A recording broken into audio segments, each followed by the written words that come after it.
When I first saw the cabin on the side of Maple Ridge Mountain, I thought it was the kind of place you only see on postcards. Tall pines wrapping the property in green silence, snow-dusted peaks reflecting in the glassy lake below, and a winding dirt road that seemed to lead not just away from town but away from the world itself. It had a worn-out for sale sign leaning against a fence, half buried in mud. The online listing had called it a fixer-upper with potential. That was an understatement. The roof sagged like a tired old man's shoulders, the porch steps were broken, and ivy had claimed half the outer wall. But to me, it was perfect, a chance to start over, rebuild something with my own hands, and find peace after 2 long years of losing everything that mattered. I had just finalized my divorce a few months earlier. My old house had been sold, my job was remote now, and my world felt empty. So, when I stumbled across this mountain property at a shockingly low price, it felt like fate. I called the realtor, a man named Gary, who assured me it was a legitimate sale. The previous owners, he said, had passed away years ago, and the cabin had been tied up in probate until recently. "You'll be the first owner in nearly a decade," he told me. "It's got good bones, and that view alone is worth the price." I signed the paperwork within a week, wired the payment, and received the deed in my name. For the first time in years, I felt excited, truly, wildly excited, about something again. The drive up the mountain was long but beautiful. I had packed my old pickup with tools, paint, and a few boxes of essentials. My plan was to camp in the cabin while fixing it up room by room. The gravel road wound higher until trees gave way to a clearing, and there it was, my mountain home. Even in its weathered state, it felt alive, like it was waiting for me. The first few nights were magical. I cleaned out the dust, replaced a few window panes, and lit a fire in the old stone fireplace. The crackle of wood, the chill of mountain air, and the faint scent of pine sap. Everything felt right. I told myself that this would be my new beginning. But peace has a way of attracting chaos. It was on the 4th morning that I first saw them. I was fixing the fence by the front gate when a silver SUV pulled up. Out stepped a woman in her late 40s with perfectly styled hair and an expression like she'd just bitten into something sour. Behind her was a man, her husband, I guessed, and 2 teenagers who looked like they wanted to be anywhere else. The woman marched toward me with the confidence of a general. "Excuse me," she said sharply. "What exactly are you doing on our property?" I blinked. "Your property? I think you must be mistaken. I bought this cabin 2 weeks ago." Her eyes narrowed. "That's impossible. This is my parents' old house. We've owned this land for 30 years. I took a deep breath, trying to keep things calm. "Look, I'm sorry for any confusion. The previous owners passed away. I purchased it legally through Maple County Realty. Here." I pulled out a folded copy of my deed from my jacket. "It's all here. My name's David Warren." She didn't even glance at the paper. "No. This is some kind of scam," she said.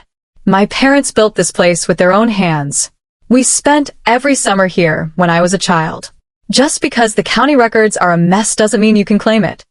Her husband, a tall man with a permanent scowl, finally spoke up. "Karen, maybe we should check first. I know what I'm talking about, Mark," she snapped. Then she turned back to me. "We'll be back with proof." They got into their SUV and drove off, tires spitting gravel. I stood there, stunned. I dealt with difficult people before, but this woman, this Karen, had an intensity that made my skin crawl. Still, I brushed it off. Maybe she was just emotional about her parents' old home. Once she saw the legal documents, she'd realize the truth. The next morning, I woke to noise, the rumble of a moving truck. My heart dropped as I looked out the window. Karen and her family were back, unloading furniture into my driveway. I stormed outside. "What the hell are you doing?" Karen didn't even look up from the box she was carrying. "We've decided to move back in. The county made a mistake selling it to you. This is our property." I felt my pulse spike. "You can't just move into someone else's house." She gave me a pitying look. "David, was it? You seem like a nice man. But this is a misunderstanding that's about to be cleared up. Until then, we're not going anywhere." Her husband avoided my eyes, muttering something about not wanting trouble. Their kids carried bags inside. I was so shocked I couldn't even move for a moment. I called the sheriff immediately. When he arrived, a stocky man named Deputy Collins, I handed him my paperwork, explaining the situation in detail. Karen stood beside him with crossed arms, smiling faintly as if she already knew the outcome. Collins took his time, reading through the documents. "Looks legitimate," he said at last. "Karen, unless you've got paperwork of your own, you and your family will need to leave." Karen's smile didn't fade. "I do have paperwork," she said smoothly. "It's at home in our storage unit. My father's will clearly states the property belongs to me." Collins sighed. "All right. You've got 48 hours to bring that proof. Until then, you'll need to stay off the property." Karen's eyes darkened. "You'll regret this," she hissed, then turned and stalked back to her SUV. That night, I barely slept. Every sound outside made me jump. The wind creaked through the rafters, branches tapped the windows, and somewhere in the forest an owl hooted. I told myself it was over, that she'd cool down and never return. But I underestimated her. 2 days later, I returned from a supply run to find the locks broken and the front door wide open.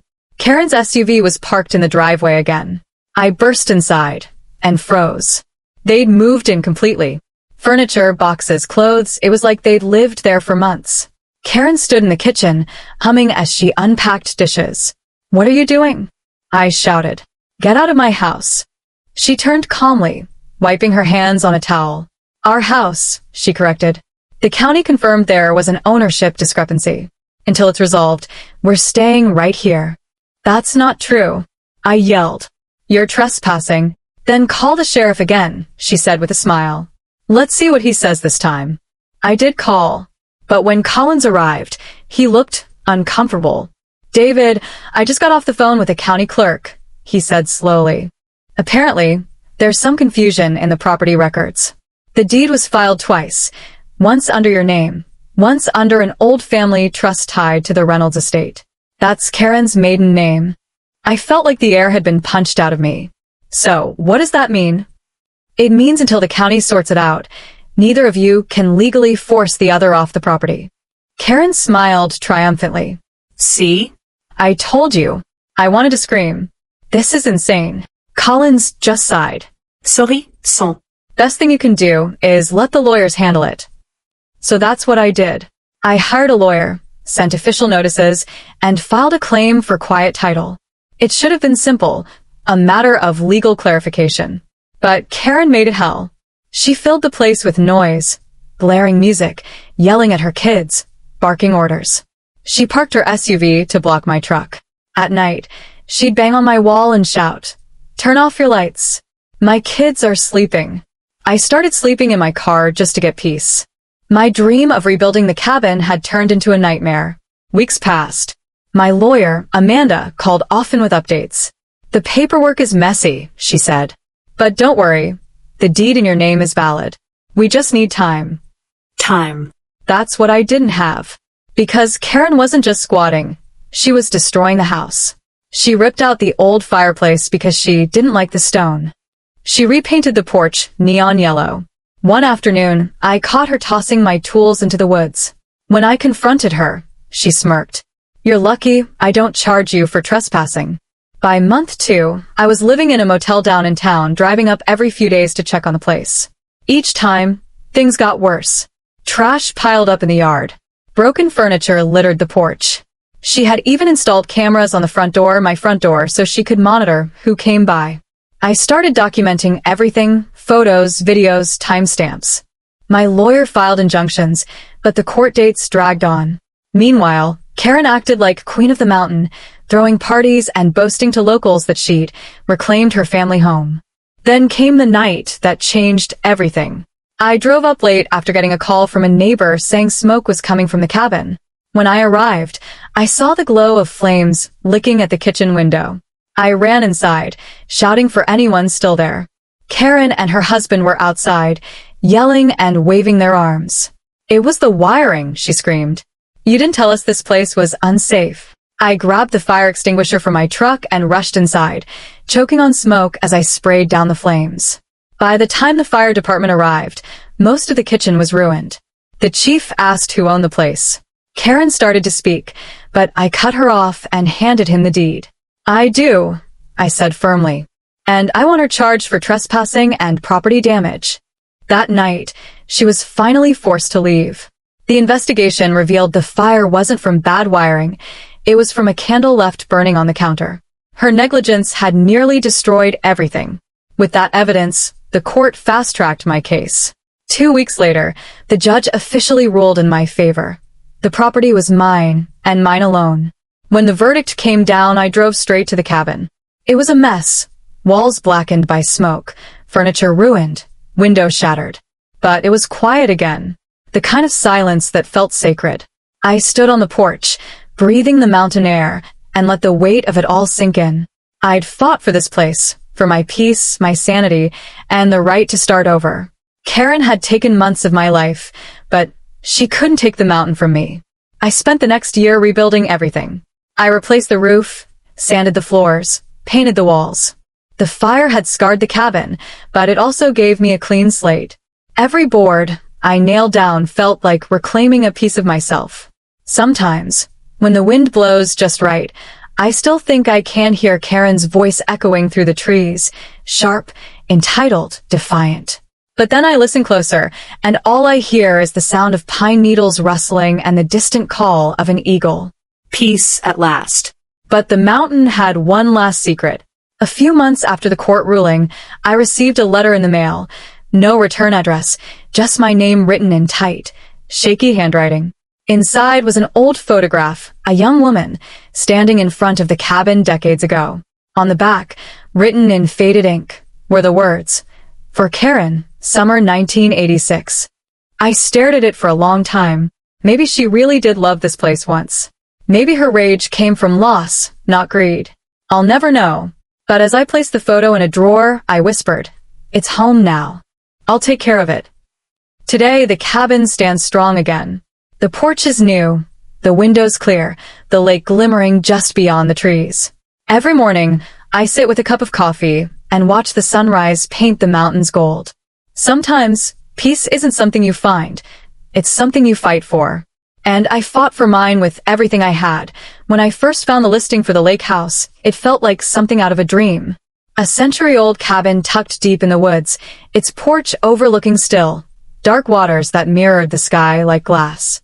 The photos showed peeling paint, crooked shutters, and a roof sagging with age, but there was something magnetic about it. The kind of place that whispered stories instead of shouting them. I'd been looking for solitude. After my brother died in an accident 2 years earlier, the world felt too loud, too fast. So I quit my job, sold my apartment in the city, and drove north until the map turned from roads to forest trails. The house, the ad said, was in need of attention but rich in potential. I didn't care about the work. I cared about the silence. When I arrived, evening was falling. Mist hung low over the lake, blurring the reflection of the trees into ghostly shadows. The cabin sat at the edge of the water, half swallowed by vines. I unlocked the door and stepped into darkness. The air smelled of dust and pine resin, old wood and rain. I remember standing in the middle of the room, flashlight in hand, and feeling an odd sense of being watched, not with menace, but curiosity, as if the house itself was holding its breath, waiting to see if I'd stay. I stayed. For the first few weeks, everything went according to plan. I cleaned, repaired, painted. Each morning I woke to the sound of loons calling across the lake, and each night the forest filled with the rhythm of crickets and frogs. My days were quiet, perfectly quiet, until the day I found the photograph. It was behind the old fireplace, tucked into a crack in the stone. The picture was faded, edges curled with time. It showed a woman standing on the porch of the cabin, smiling. Her hair was long, dark, and wind-tangled. On the back, written in neat cursive, were the words, "To Eleanor, summer, 1972. There was something about her expression, confident but sad, that made me want to know more. Who was Eleanor? And who had given her this picture? That night, I dreamed of the woman. She was standing by the water's edge, her hair blowing in the wind, whispering something I couldn't hear. When I woke, the house felt colder than usual. The fire had gone out, and the mist outside was so thick it hid the lake entirely. I tried to shake the feeling off. Old houses had memories. That was all. But later that morning, as I walked down to the dock, I noticed something strange. Footprints, bare, wet footprints, led from the water to the porch. I told myself they were mine, though I knew they weren't. The next week brought more oddities. Tools went missing. Doors I was sure I'd locked stood open in the morning. Once, I heard soft humming from upstairs, the same tune I'd heard faintly in my dream. I went up, heart pounding, but the room was empty. I started to doubt myself. Maybe isolation was getting to me. I hadn't spoken to anyone in days, hadn't been to town since the day I arrived. The nearest neighbor was a mile away, and cell service was non-existent. So I forced myself to take a break. I drove into town, a small, sleepy place with one diner, a general store, and a post office. The kind of place where everyone knows everyone. The woman behind the counter at the store looked surprised when I mentioned the lake house. "You're staying up there?" she asked, eyebrows raised. "You know about Eleanor, right?" I hesitated. I found a picture. Who was she? The woman lowered her voice. "Eleanor Hart. She lived there decades ago. Disappeared one night, just vanished. They never found her body. Folks said she drowned, but she trailed off and glanced toward the window. Others said she didn't leave the house at all. The drive back felt longer than usual. I kept glancing in the rearview mirror, half expecting to see someone in the back seat. By the time I reached the cabin, the sun was setting behind the trees, painting the lake in red and gold. Inside, everything was exactly as I'd left it, except for one thing.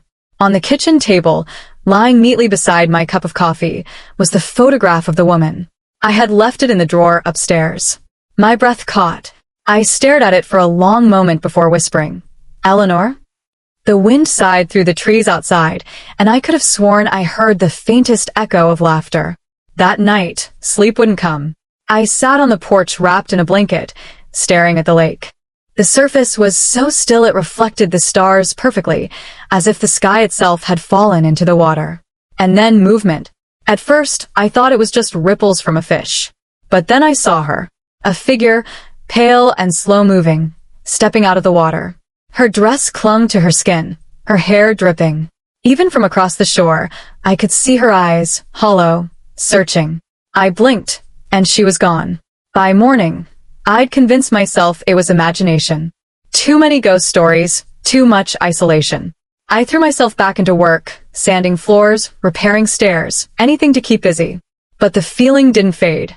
The next day, while clearing the attic, I found something else, a stack of old letters tied with a ribbon, yellowed with age.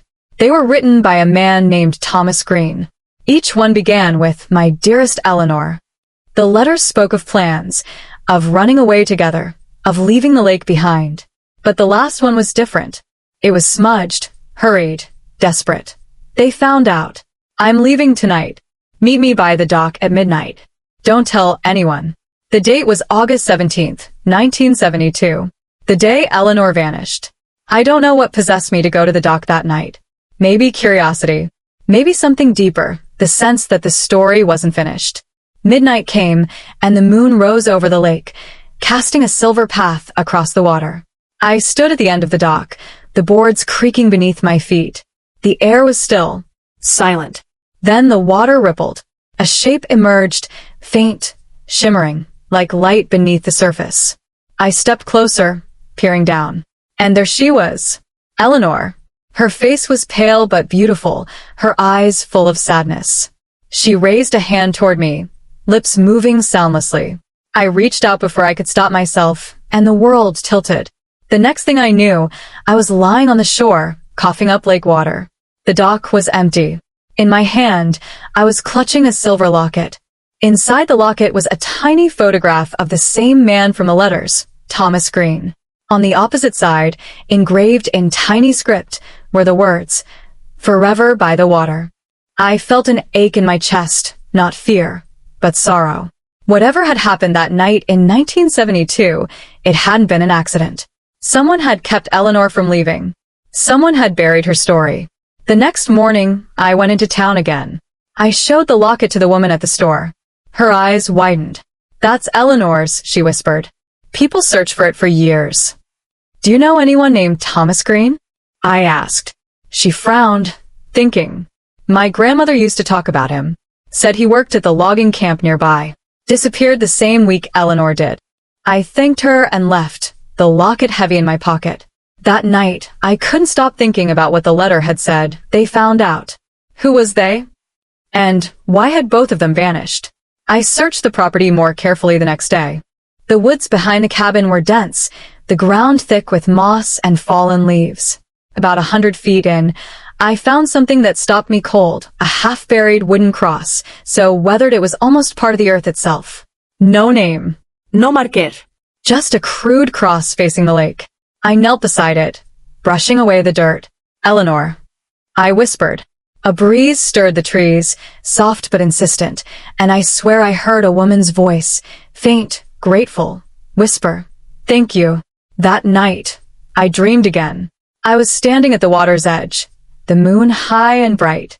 Eleanor stood beside me, no longer ghostly but warm, real. She smiled, touching my shoulder gently. "You found me," she said. "He never made it. They stopped him before he reached the dock. But now we're free." "Who?" I asked. "Who stopped you?" Her expression darkened.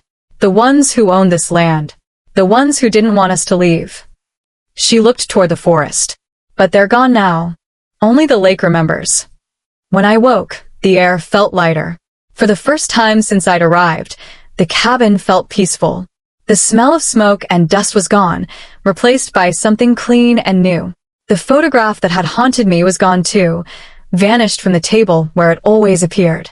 Only the locket remained, resting on the windowsill. I left it there, open to the light. Months passed. The house was nearly finished, the walls painted, the roof repaired, the garden blooming again. I spent my mornings walking the trails and my evenings by the fire, reading the letters aloud to the empty room. It felt like a promise, a way to give voice to a love that had been silenced too soon. Sometimes, when the mist rolls in from the lake, I catch a glimpse of her, standing at the water's edge, watching. But there's no fear now, only peace. A year later, I decided to invite a historian from the county archives to visit. Her name was Clara, a sharp-eyed woman in her 60s who had spent decades researching local mysteries. When I told her about Eleanor and Thomas, she listened intently, then asked to see the letters and locket. After a long silence, she said, "I think I can tell you what happened."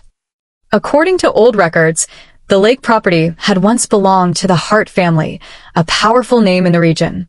Eleanor was their daughter. Thomas was one of the hired workers on the estate. When her father found out about their plans to elope, he forbade her from leaving and fired Thomas. But that wasn't the end.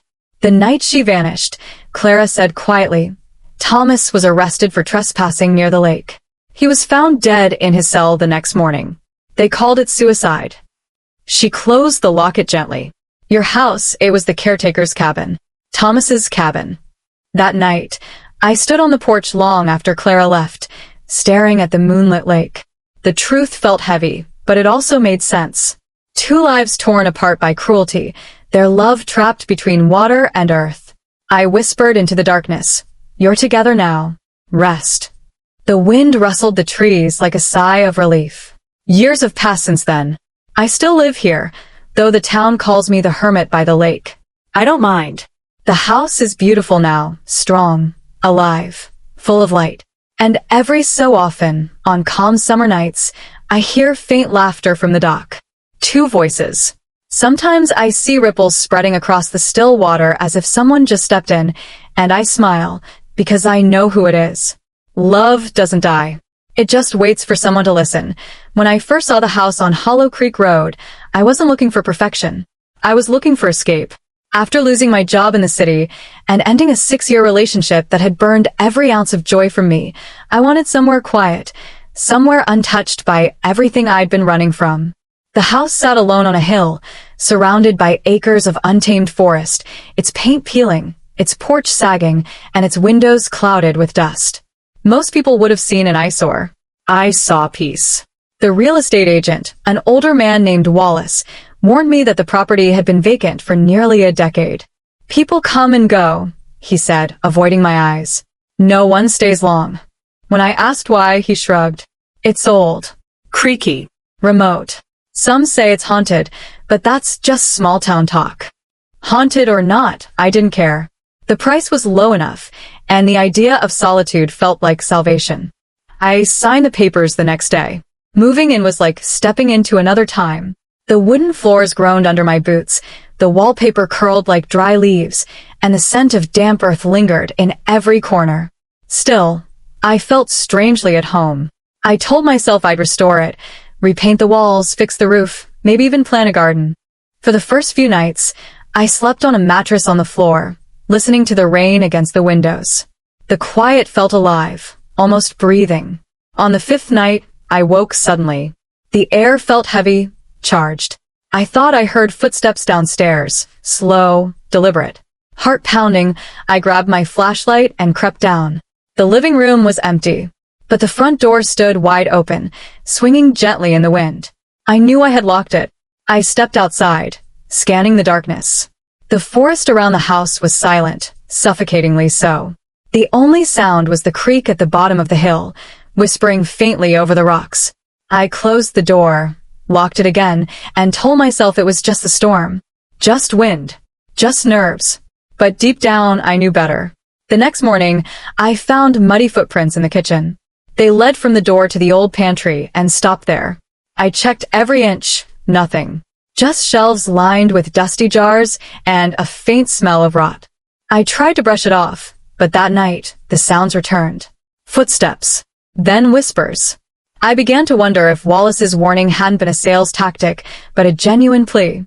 By the end of the week, I was exhausted. I barely slept.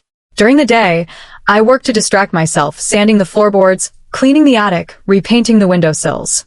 It helped until I found the box. It was small, wooden, and wedged behind one of the attic beams. Inside were letters tied with a ribbon, browned with age. The handwriting was delicate, written in ink that had faded to a soft gray. The first letter was dated October 12th, 1954. Dearest Anna, it began, I don't know how much longer I can keep this secret. They've been watching the house again.